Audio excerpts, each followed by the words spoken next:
siapa yang patut sembelih? Nabi SAW melaksanakan ibadah kurban dengan 2 ekor kambing. Maka Nabi meletakkan dekat kaki dia, dan Nabi pun kemudian menyebut untuk siapa, dan kemudian Nabi membaca takbir, dan Nabi menyembelih kedua-dua ekor dengan tangannya. Dan disebutkan Nabi pernah menyembelih sampai 60 berapa ekor. Dan kemudian Nabi berbaki itu Nabi berikan kepada Sayyidina Ali untuk meneruskan sembelihan, kerana ada sebahagiannya Ali juga menjadi tuan untuk menyembelih tersebut, untuk bagi pihak dia lah, ya. Baik, kemudian at-tasmiyah al-dhabihah bismillah. Okey, ini tak apa. Kemudian Allahumma taqabbal minni, tak ada masalah untuk ditambah begitu. Baik, jadi kesimpulan dia kan, siapa yang patut sembelih? Orang yang berkorban itu sendiri, ya, orang yang berkorban itu yang terbaik sekali. Baik, kemudian boleh tak kita hutang, bayar bertangguh? Hutang tadi cerita lain. Ini hutang juga, tapi kita beli daripada penjual lembu A, tapi kita tak ada duit nak bayar penuh cash, kita bayar installment basis. Bayar bertangguh 450, 2 kali bayar contoh, ataupun 3 kali bayar. Boleh tak boleh? Hukumnya diharuskan. Sekali lagi, hukum dia sama macam berhutang. Jadi bila kita beli, kita dah dapat milik, walaupun kita berhutang, kita boleh berkorban dengan lembu tersebut, tapi dengan syarat tadilah, iaitulah kita mampu untuk membayar hutang kita semula, ya. Korban berjamaah dan makan kenduri, kita dah sebut tadi, boleh, tak ada masalah. Kita makan dalam kenduri kahwin. Patahkan tulang dan tanduk, boleh tak kita patahkan tulang korban ni, binatang korban, dan tanduk-tanduk dia patah sebelum ditanam, ataupun terpatah, ataupun sengaja dipatahkan. Menurut pandangan ulama, yang tak boleh, terlupa nak masukkan, ya, dalil dia, ada dalil sebenarnya, ya. Yang tak boleh, bukan tak boleh, yang tak digalakkan adalah mematahkan tulang binatang sembelihan semasa akikah. Dalam mazhab Syafi'i pun sebut tafaulan, untuk mengambil maknanya macam bersangka baik, ya, bahawa akan berlaku kebaikan kepada anak tadi ni, ya. Itu adalah akikah sahaja, kurban tak ada. Dalam kurban tidak ada masalah, patah tulang, patah tanduk, tak ada masalah. Itu pandangan majoriti para ulama. Dan boleh ditanam selepas patah itu, tak payahlah nak buang. Kalau nak jual pun, macam kita bincang tadi, ada khilaf dari sudut menjual bahagian-bahagian binatang korban. Maka bila ada khilaf tu, eloknya untuk tidak kita terlibat lah, ya. Korban guna ayam, dah tak ada sangat lembu, ayam pun juga dah. Ayam murah sikit. Ayam berapa? 1 ekor. Murah, taklah murah sangat, tapi murah lah pada lembu dengan kambing, kan? Hukum asal mesti bahimatul an'am, maka ayam 2 kaki. Tak ada ayam 4 kaki, kan? Tak boleh. Walaupun dia an'am, tapi dia bukan bahimah, so dia tak boleh. Tapi boleh tak orang yang tak mampu? Macam pernah berlaku di satu benda berlaku betul, dekat Turki. Satu ketika dekat Turki, dia punya ekonomi teruk sangat, tapi sekarang ni dah makin okey dah. Maka orang nak berkorban tak mampu, korban ayam. Maka dia punya majlis fatwa kata harus. Sudah. Majlis fatwa dia kata harus. Maka ulama bincang balik, apa benda ni? Harus ni. Maka mereka kata harus, tetapi banyak ulama majoriti tidak bersetuju. Mereka kata harus, tetapi ia bukan kurban yang mendapat pahala kurban, dia dapat pahala sedekah saja. Sebagaimana diriwayatkan Ibnu Abbas pernah membeli daging dengan 1 dirham. Ibnu Abbas tak mampu nak korban 1 bahagian ataupun 1 ekor kambing. Maka Ibnu Abbas nak juga dapat buat sesuatu pada hari raya Idul Adha, maka dia belilah 1 dirham. 1 dirham sama dengan RM25, tuan-tuan. RM25. Daging dapat berapa kilo je? 1 kilo, tak tahu dapat berapa kilo, itu saja, kemudian dia sedekahkan. Itu adalah secara majaz, secara simbolik, tapi dia tak dapat pahala kurban lah, dia dapat pahala sedekah.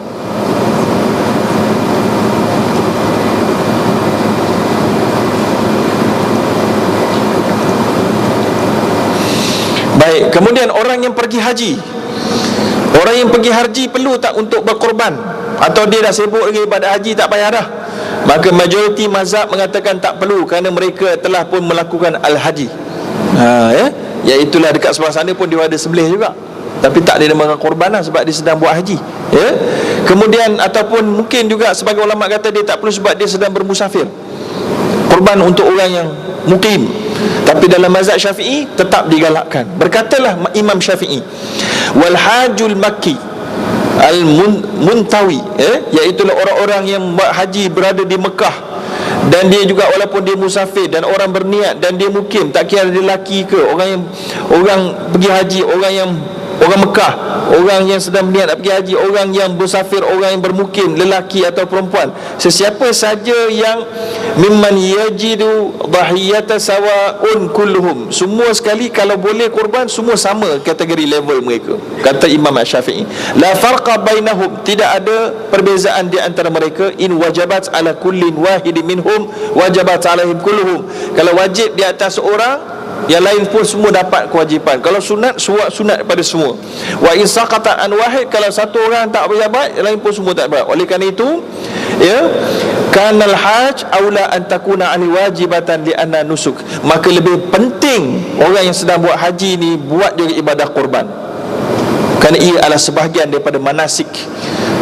Kata Imam Asy-Syafi'i sendiri. Jadi beritahulah adik-beradik yang berada di tanah haram, eloklah mereka melaksanakan korban juga, selain daripada bayar dam mereka tu. Dam tu lain cerita, dam tu bukan korban, dam tu bayar dam. Memang sembelih juga, tapi tu bayar dam. Okey, begitu. Okey, sekarang ni benda tak ada dalam slide, ini saya tambah sikit. Kita mewakilkan korban dengan serah duit sahaja, boleh ke tak boleh? Wakalah namanya, iaitulah mewakilkan dengan penyerahan wang. Dengan cara ini urusan ibadah korban dapat dilakukan dengan mudah. Melalui cara ini orang yang ingin melakukan ibadah korban akan menyerahkan sejumlah wang yang sama nilai dengan sebahagian atau seekor berkorban kepada wakil. Wakil akan menguruskan segala urusan ibadah korban bagi pihaknya. Hal ini harus menurut pandangan ulama. Tetapi keharusan ini disebutkan dalam kitab I'anatul Talibin. Tetapi kesalahan yang berlaku hari ini begini. Jadi kesalahan dia, kesalahan dia apabila orang yang wakil ini tanpa dimaklumkan dia ambil upah. Dia ambil upah atau dia ambil untung. Ini sudah fikir lain. Yang kita cerita yang harus dalam kitab I'anatul Talibin ini adalah yang menjadi wakil yang tak ada upah ambil apa-apa pun. Macam pihak masjid contohnya, dia ambil harga betul-betul dapat daripada ni 450. Yang lain-lain dia buat kerja administrasi, semua tak ada gaji. Gaji semua ambil gaji daripada gaji masjid, habis cerita. Tak ada ambil apa benda pun daripada bayaran orang yang letak nama tu, tak ada apa-apa benda. Itu yang harus. Tapi kalau dia ambil untung, kita masuk isu yang ini. Ini dia. Ni sebahagiannya buat banyak kan, dekat ni lah, dekat Kamboja lah, dekat situ lah, dekat Indon lah, dekat macam-macam tempat ni kan. Jadi mereka ni sebenarnya mereka ambil macam masjid tadi ke tidak? Mereka ambil modal saja ataupun mereka ada ambil something else? Ini adalah persoalan yang perlu diperbetulkan, tuan-tuan. Wakalah, kalau ada upah, contohnya saya, tuan-tuan malas nak pergi daftar syarikat, tuan-tuan minta tolong saya. Bila saya pergi, saya kena beritahu berapakah jumlah upah yang saya nak ambil. RM50, RM100, saya kena beritahu. Kalau saya tak beritahu, hukumnya gharar, tuan-tuan. Uncertainty. Sekarang ni kalau kita ada macam-macam ni, persatuan-persatuan, syarikat-syarikat, korporat, NGO tolong buat korban ni kan, mereka wakil ni, tapi mereka ada tak declare mereka wakil macam mana? Ini adalah kelemahan NGO dan syarikat-syarikat ini. Mereka tak maklumkan mereka ambil untung ke tak ambil untung, mereka ambil upah ke tak ambil upah. Mereka hanya beritahu kalau nak korban dekat Palestin 1,000 satu bahagian. 1,000 ni masuk tiket kapal terbang ke? Kan? Jadi dia tak beritahu pun. Dia tak beritahu. Jadi kita ingatkan ini adalah harga lembu dekat sana. Tapi rupanya dia ambil ada satu portion, sikit portion untuk dia punya NGO. Ini kena beritahu. Bila dia tak beritahu, ini akan menjadi suatu muskilah, masalah ya. So jadi sebab apa? Sebab bila dia ambil upah, dia dah jadi akad, dia jadi akad muawadhah maliyah. Ini teknikal sikit, fiqh muamalat. Dia dah jadi akad macam jual beli. Bila jual beli, dua-dua pihak kena bagi persetujuan. Tak boleh satu pihak je buat ikut suka hati dia. Dia kena dapat persetujuan saya. You nak ambil ni, sebab apa you nak, kalau setiap ambil yang 1000 ni? Sebab kita naik kapal ni. Oh, berapa naik kapal ni? Saya tak setuju naik kapal yang ini, saya setuju, contohnya. Kan? So kita ada say, kita ada pandangan, kita ada boleh masuk campur dalam penentuan macam-macam. So jumlah upah mesti diketahui kerana gharar dalam akad muawadhah boleh membatalkan kontrak. Kita bimbang mereka tak beritahu, akhirnya kontrak wakil itu batal. Bila kontrak wakil itu batal, maka muskilah, masalah lah pada kita punya korban. Ya. Sebagai contoh, sekiranya disebut harga seekor kambing 500, perlu dijelaskan berapa upah kepada wakil yang akan melakukan kerja penyembelihan dan pengurusan ibadah korban. Dia sebagai wakil, dia yang pergi bawa dekat sebelah sana, contohnya berapa kos dia seumpamanya, saya akan ambil banyak-banyak ni. Di antara kesilapan mereka tidak disebut berapa upahnya. Ini so jadi itulah maklumatnya tuan-tuan. Baik, jadi saya rasa itulah antara yang sempat untuk saya bentang. Maaf walaupun cepat sikit, tapi saya sebenarnya nak bekerja ke airport. Jadi kalau boleh kita sampai 11.40 paling lewat lah. Jadi kita ada sedikit waktu untuk ruang soal jawab. Silakan. Okey, nanti tuan, sila.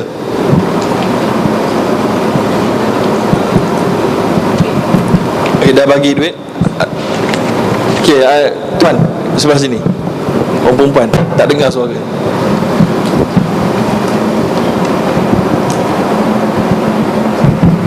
Assalamualaikum Ustaz. So yang kita wakil korban untuk ke Kemboja, ke Palestin tu, so kita tak buat akad. So apa hukumnya bagi pihak yang macam bagi pihak kita tak buat akad apa-apa. So macam mana? Baik, akadnya sepatutnya mereka sediakan borang.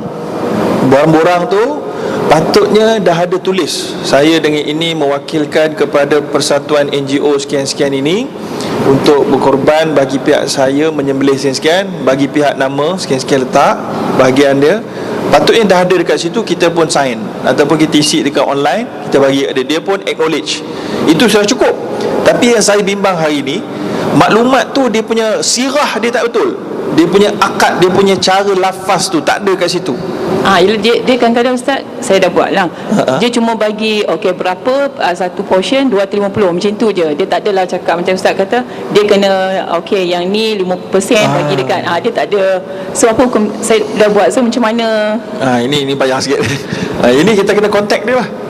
Kena call dia. Dia ada respon balik tak? Beritahu kita mengesahkan kita akan menjadi wakil. Kalau dia ada begitu, dan okey jugalah. Maknanya dia mengesahkan dia menjadi wakil bla bla bla bla. Okey. Tapi sekarang ni mereka ni pun tak ada pemantauan. Patutnya mereka ni ada penasihat syariah. Okey. Ini masalah dia. So jadi sarangan saya pun tak tahu mana satu NGO tu. Cuba call dia, tanya, kita perlu adakan akad ni. Saya perlu wakil. Awak ni jadi wakil macam mana ni? Wakil dia ada macam jenis. Wakil mutlaqah dengan wakil muqayyad. Yang mana satu? So jadi mana satu ni? Ada upah ke tak ada upah ni? You all ambil ke tak ambil apa-apa ni? Saya nak tahu. Ustaz, kalau kita tak buat macam tu, so adakah kita punya hukum kita buat korban tu kita diterima nanti ni atau korban kita itu sekarang ni sekali agama lah Ustaz. Dia masalahnya begini, bila kontrak wakil tu terbatal, maka dia buat korban itu bukan sebagai wakil kita. Bukan sebagai wakil kita, dia dah jadi fuduli. Sebab pernah berlaku mengikut pengkaji-pengkaji, mereka mengkaji beberapa buah syarikat ni, dia buat korban tapi dia ambil binatang yang tak cukup syarat. Dia nak untung. Dia ambil yang ada yang kuruh-kuruh, yang murah-murah dekat kawasan tu, mana-mana dapat je lah. Oh, ini masalah. Tapi dosa bukan kat kita, dosa kat dia. Tapi kita punya pahala ni sampai tak? Kita punya pahala tu insya-Allah sampailah. Kita dah niat tu betul lah tu. Yang macam lah orang nak mati syahid tapi tak mati syahid, kan? InsyaAllah dapat dah juga pahala tu, kan? Macam kita nak korban, tapi kita nak perlu betulkan juga hari ini fenomena dalam masyarakat kita kesilapan sebagai wakil ni. Itu yang maksud saya. Tapi kita sebagai pahala korban tu insya-Allah Allah anggap dia sebagai korban, kita dah bayar betul dan seumpamanya, dan kita bersangka baik dengan syarikat tersebut, ya. Wallahu alam. Ada lain? Ya. Tak ada? Ya. Assalamualaikum Ustaz. Waalaikumsalam. Saya Bukhari nak bertanya dua soalan. Satu yang berkaitan dengan hukum menjual daging. Kaitan yang mana situasinya macam fakir miskin, dia banyak terima daripada sedekah-sedekah orang ramai di kawasan dia dan masyarakat dia, dan daripada luar yang hantar. Macam mana kalau macam dia, sebab dah terlalu banyak, dia jualkan sebahagian daripada sedekah yang diterima.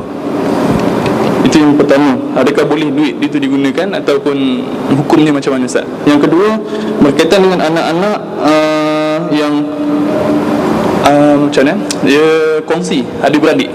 Macam saya dengan keluarga kongsi abang kakak untuk buat kepada arwah ayah. Adakah satu bahagian lah, mana buat satu bahagian tu kami ambil untuk arwah ayah dan dikongsi sama-sama adik-beradik, seorang 50 ke macam mana ke? Macam mana, Ustaz? Minta penjelasan, Ustaz. Terima kasih. Terus soalan lain kita kumpulkan.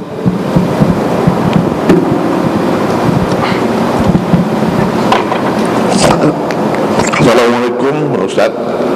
Tadi di bawah nota daging kepada bukan Islam ada disebut tentang korban wajib dan korban sunat.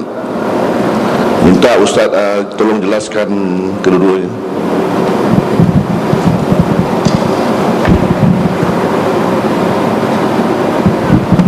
Assalamualaikum warahmatullahi wabarakatuh. Korban itu diharuskan pada hari nahar, hari raya korban dan juga hari-hari tasyrik. Ada tak satu masa yang paling afdal kita melaksanakan korban? Contohnya pada raya tahun ini kita jatuh pada hari Jumaat. Adakah hari Jumaat itu lebih afdal daripada hari-hari yang lain? Sekian, terima kasih.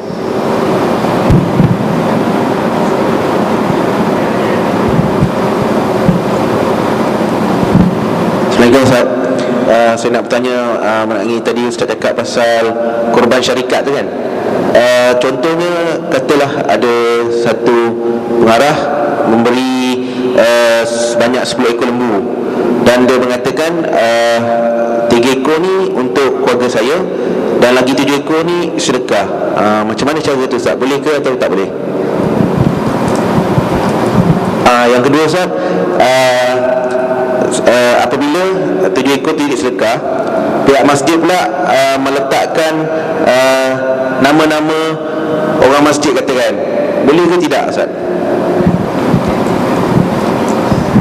Bismillahirrahmanirrahim. Assalamualaikum warahmatullahi. Yang bagi Ustaz, soalan saya, sekarang ni daging-daging korban, contohnya di Masjid Negara ni diagihkan kepada masyarakat sekeliling, tidak sampai kepada fakir miskin. Jadi tujuan utama korban ni adalah untuk sampai kepada fakir miskin. Jadi bagaimana cara pengagihan yang lebih baik? Minta cadangan dari Ustaz. Wallahu a'lam. Assalamualaikum, Ustaz. Saya nak tanya, macam tadi Ustaz katakan, kita sembelih di masjid contohnya 5 ekor, tapi yang lebihnya kita sembelih di kandang. Boleh tak? Macam mana kira daging korban tu?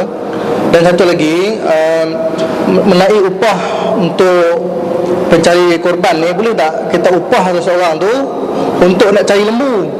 Kan kita bagi dia upah RM50 ke RM100 ke. Dan satu lagi, daging lembu kan, bila kita lapar, daging pakat-pakat berebut kepala, ekor, daging, macam mana tu? Dia kira korban tu, dia main berebut daging tu.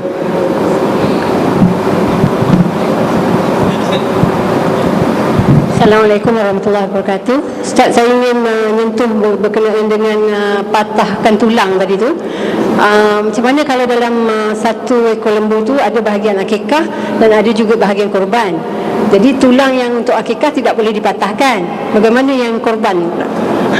Terima kasih, Ustaz.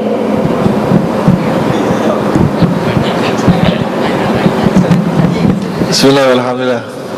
Hebat soalan-soalan susah nak jawab ni. Baik, soalan yang pertama sekali, iaitulah ada fakir ataupun miskin yang dapat banyak sangat daging, maka bila dia dah dapat daging-daging korban ni, dia pun tak larat nak makan dah, ataupun dia mempunyai keperluan dan hajat yang lain. So boleh tak dia menjualkan daging kurban tersebut, ya? Baik, jadi kalau kita lihat daripada fatwa yang disebutkan oleh ulama berdasarkan kepada hadis Nabi, sesiapa yang berkorban dan menjual daging kurban, fala udhiyatan lah, tidak ada kurban baginya, Nabi kata. Hadis ini ditujukan kepada orang yang buat korban, bukan kepada orang yang terima daging kurban, ya? So jadi secara mudah kita boleh memberikan kefahaman reason ataupun illah sebab apa tak boleh jual tadi adalah kerana dia nak dirasakan ibadah kurban itu bukan bisnes lah, dan ditaqarruban ila Allah. So yang pertama sekali, bagi orang yang buat kurban itu, dia kalau daging tak luak, dia tak boleh jual, itu confirm. Orang yang terima fakir miskin ni, ini soalan yang bagus. Saya rasa setakat saya rujuk banyak kitab tak ada sebut lah pula rasanya, tapi kalau nak tengok dia punya basis dia, tidak jual itu adalah terlebih selamat. Tapi kalau dia jual kerana betul hajat dia yang mulihah, hajat yang kuat, maknanya anak dia memang tak ada seluar dah nak pakai ni, saya kira pada ketika itu diharuskanlah, ya. Khususnya pula ni cerita fakir miskin. Ini bukan cerita orang-orang yang biasa-biasa. Kalau orang biasa ni, dia berebut daging kurban kat masjid, kemudian dia jual, ni tak jadi, tuan-tuan. Tu yang bergaduh-gaduh nak kepala lembu. Itu jangan, tuan-tuan. Itu syubhat banyak tu, ya. Tapi kalau fakir miskin punya kes, saya berani kata diharuskan, ya, kerana sebabnya tadi agak jelas, tidak ada, maknanya itu lebih baik untuk dia mendapat manfaat daripada binatang kurbannya itu, ya. Dan dia bukan jual semua, mungkin dia makan juga sebahagiannya. Ataupun kalau dia tak jual, maka benda tu akan busuk sebab dia tak ada peti ais. Orang miskin mana peti ais, kan? Tak jual cepat, makan pernah, dapur pun kecil, kan? Satu je dapur dia, pakai kain batu, macam mana nak masak banyak? So ketika itu kita tak boleh nak kata tak boleh lah, tuan-tuan, ya? Maka harus hukumnya. Baik, kemudian yang keseterusnya, anak-anak kongsi, pakar kongsi, kumpul duit kurban satu bahagian, dia dah hadiahkan untuk si mati ataupun kepada si ayah, pahalanya itu. Maka ini hukumnya harus, tetapi masa kurban itu kena sebut jelas lah, ya, maknanya bukan kepada si hidup lah, tapi maknanya dihadiahkan. Ini adalah diharuskan menurut para ulama. Yang ketiga, bagi bukan orang Islam tadi, apakah takrif kurban wajib dan kurban sunat? Kurban wajib adalah orang yang bernazar. Contoh, kalau anak saya lulus dapat 5A, saya bernazar untuk kurban 1 ekor kambing. Jadi itu adalah kurban wajib namanya. Daging tu tak boleh bagi orang bukan Islam sama sekali. Tapi kalau kita tak ada apa-apa pun, kita macam sekarang ni, kita tak ada nazar apa-apa, ya, maka ketika itu harus dia beri kepada, bukan harus, maknanya ada pandangan ulama kata harus, maknanya itu ada dinamakan kurban sunat. Itu dah. Kemudian soalan yang seterusnya, kurban pada waktu mana yang paling afdal? Pada waktu mana yang paling afdal? Adalah pada waktu yang disebutkan Nabi melakukan korban, yang pada waktu itulah waktu yang paling afdal, ya. Tetapi tidak, setakat pengetahuan saya, tidak ada Nabi sebut sesuatu waktu khas ini adalah yang paling penting, tak ada. Tapi mana nak tengok yang paling penting, tengok bila yang Nabi lakukan. Maka Nabi, bagi kita tunjuk tadi, Nabi buat apa? Nabi lepas solat, Nabi balik, Nabi pergi, atau Nabi sembelih. Mana itulah waktu pada hari raya pertama, itulah waktunya. Mungkin hari tahun ini hari Jumaat dekat Mekah hari Jumaat juga lah. Haji Akbar lah. Hebat lah, ya? So kalau gitu, kalau hari Jumaat kita mungkin sibuk dengan solat Jumaat, maka kita nak tangguh. Itu terpulang kepada kita punya kemampuan, ya. Kita boleh sembelih sebahagian, lepas tu solat Jumaat, petang tu boleh buat lagi, malam tu boleh buat lagi, besok boleh buat lagi, tak ada masalah. Cuma dah banyak, terpaksalah kita memang tak ambil waktu sampai terlewat, kan? Tapi bagi saya, kalaupun hari Jumaat, kita tak patut menjadikan alasan untuk tidak melakukan sembelihan beberapa ekor terlebih dahulu lah, ya. Sebab itu adalah waktu mulanya, waktu yang terbaik lah, ya. Kemudian yang seterusnya, kurban syarikat 10 ekor lembu. 3 pengarah syarikat kata untuk saya punya keluarga nama sepolan-sipolan. 7 lagi saya bagi sedekah lah, bagilah pada siapa-siapa. Boleh tak orang masjid letak nama mereka? Okey. Letak nama mereka. Baik, bagi saya setakat ni diharuskan. Sebab bila dia berikan wakilkan, ini adalah saya sedekahkan 7 ekor, kamu letaklah kat nama-nama siapa-siapa pun, maka orang masjid mendapat kelebihan di situ untuk meletakkan nama mereka bila mana sembelihan itu dilakukan. Dapatlah mereka pahala lebih sikit. Itulah dia untung kerja kat masjid. Memanglah kan banyak iktikaf kerja kat masjid ni, ya? Kemudian betul itu soalan dia kan. Kemudian yang keseterusnya, daging kurban diagihkan kepada masyarakat sekeliling. Fakir miskin ada kalanya tak dapat pun. So bagaimanakah agihan lebih baik? Kalau dekat bandar ni, masjid negara ni, ramai fakir miskin, miskin bandar nama dia, tuan-tuan. Dia ada kereta, dia ada smartphone, tapi dia miskin, kan? Dia ada iPad tapi dia miskin. Ini miskin bandar namanya. So macam mana mekanisme yang lebih baik, saya pun tak pastilah, tuan-tuan. Tapi bagi saya, kalaulah boleh lah, kalau boleh diiklankan, maknanya jemput fakir miskin datang. Tapi betul lah, payahnya fakir miskin tak baca iklan. Dia tak beli surat khabar, dia tak ada internet ada kala. So dia nak datang, macam mana nak datang pun tak ada kenderaan. Nak kena ambil bas pula. Jadi itu adalah mungkin mekanisme yang lain lah. Kalaulah boleh dikenal pasti awal-awal dengan syarikat, dengan lembaga zakat ke, dengan pusat zakat ke, boleh kerjasama. Dia orang ada networking, dia orang ada kos untuk bawa bas orang fakir miskin datang. Maka saya kira itu bagus juga. Itu bagus juga. Tetapi tidaklah necessarily daging kurban diberikan pada fakir miskin. Sebab Allah dah sebutkan, itulah pada ba'isal fakir, tetapi juga ada juga kepada orang yang minta, ada orang yang tak minta, maknanya boleh belaka. Tapi kalau tak pastikan sampai pada mereka, bolehlah dibuat kerjasama dengan pusat zakat, saya kira, ya. Ataupun masjid boleh keluar kos sendiri untuk sponsor bas kan, bagi mereka datang, ya. Yang seterusnya, sembelih 5 di masjid dan 5 di kandang. Yang ini tadi kita dah sebut, mengikut sunnahnya tempat sembelihan adalah di tempat solat hari raya Aidil Adha. So seeloknya tidak disembelih di kandang lah. Jadi tidaklah menjadi syarat sah. Tak jadi syarat sah. Sembelih di kandang masih sah, tapi kurang afdal sahaja. Kurang afdal. Ini kita nak sebut sunat daripada sembelihan ni, sunat sembelih di tempat solat hari raya itu. Sebab mengikut rasional dan justifikasi para ulama kata, itulah tempat orang berkumpul. Kat kandang tak ada orang. Kan contohnya lah, orang semua buat solat hari raya semua ada kat sini. Kita nak agih kat sini, kita sembelih kat kandang. Nak bagi kat siapa? Tukang lapah ada kat situ, dia orang je ada. So tak jadi, ya. Okey. Tapi maknanya kalaulah boleh di-arrangekan, boleh ada orang berada di sana dan dimaklumkan, maka bolehlah juga. Tapi maknanya afdal tetap sunnahnya di tempat solat. Yang seterusnya, upah cari lembu. Upah cari lembu hukumnya harus. Ini dikira, ini sebelum ibadah kurban berlaku lah ni. Upah cari lembu ni boleh juga macam wakil tadi tu, wakil NGO tadi tu pun boleh juga. Kita bagi, dia kata ni upah cari lembu satu. Sebab orang ni berebut cari lembu sekarang ni. So demand tinggi, harga pun naik, nak cari pun susah. Saya kena pergi macam-macam tempat ni, contoh ni kos tinggi.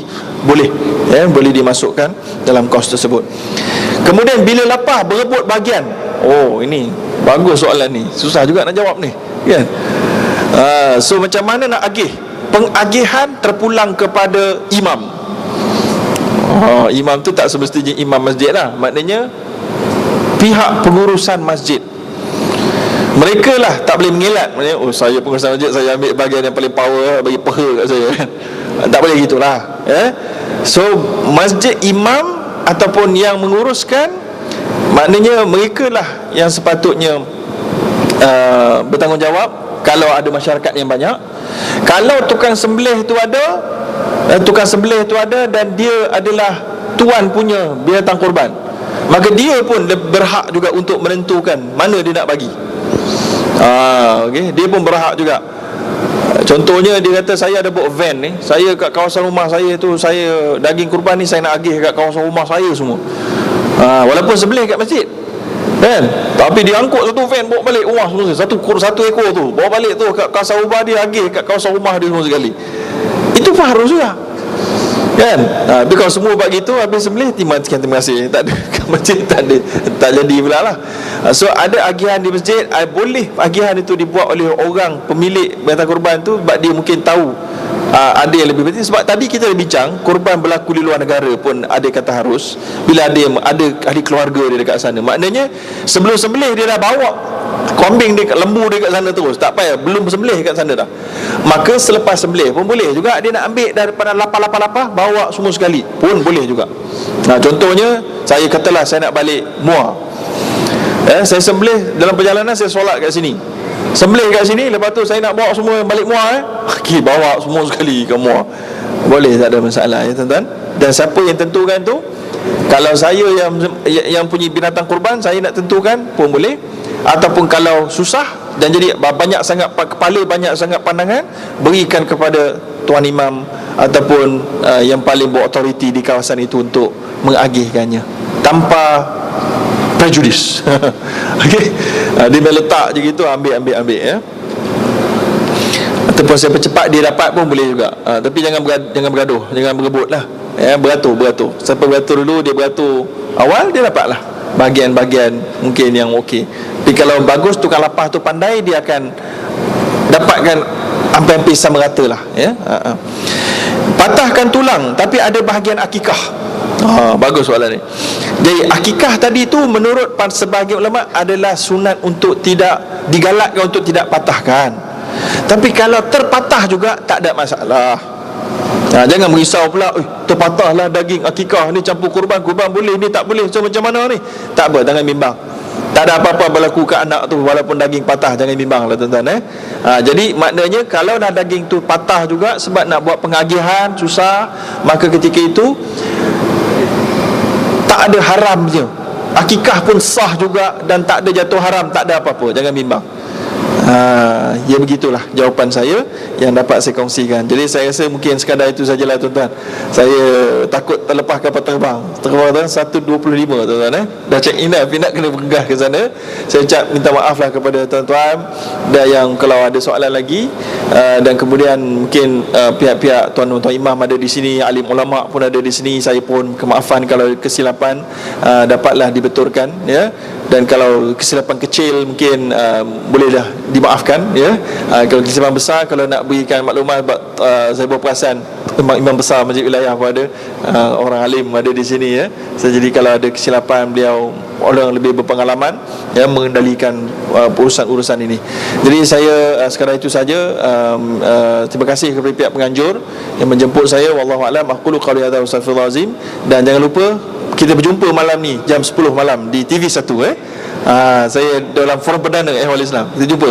Tapi bukan kat Kuala Lumpur, kat Kedah. Ni nak pergi Kedah ni. Wallahu a'lam. Terima kasih.